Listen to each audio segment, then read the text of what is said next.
কিন্তু কিন্তু এইখানে কথা, রিসেন্টলি বিদ্যুৎ বিল বাড়ানো হয়েছে, বলা হয়েছে যে বিদ্যুৎ বিল 75 ইউনিট পর্যন্ত আগের রেটই থাকবে, কিন্তু এটা শুধুমাত্র নিম্নবিত্ত আয়ের লোকেরা।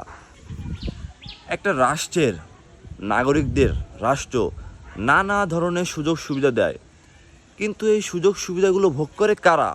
আপনি কি জানেন? একবারও প্রশ্ন করছেন কে ভোগ করে এই সুযোগ সুবিধাগুলো?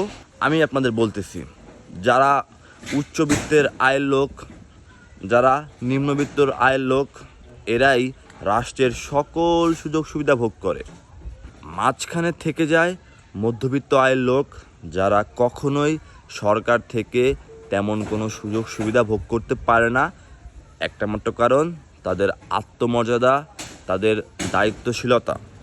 একটা দেশের সকল নাগরিকই ট্যাক্স দেয় দেশকে সমৃদ্ধশীল করতে, এবং বিপরীতে দেশের সরকার তাদেরকে নানা ধরনের সুযোগ সুবিধা দেয়। কিন্তু এইখানে কথা, রিসেন্টলি বিদ্যুৎ বিল বাড়ানো হয়েছে, বলা হয়েছে যে বিদ্যুৎ বিল 75 ইউনিট পর্যন্ত আগের রেটই থাকবে, কিন্তু এটা শুধুমাত্র নিম্নবিত্ত আয়ের লোকেরা।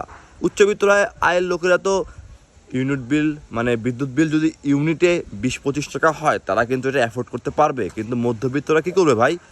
মধ্যবিত্তরা কী করবে? আপনি কি জানেন তারা কি করতে পারে? জানেন না। সো সমাজের সকল সুযোগ সুবিধা থেকে সবসময় বঞ্চিত আমাদের এই মধ্যবিত্ত শ্রেণীর লোকেরা, যেটা আমি।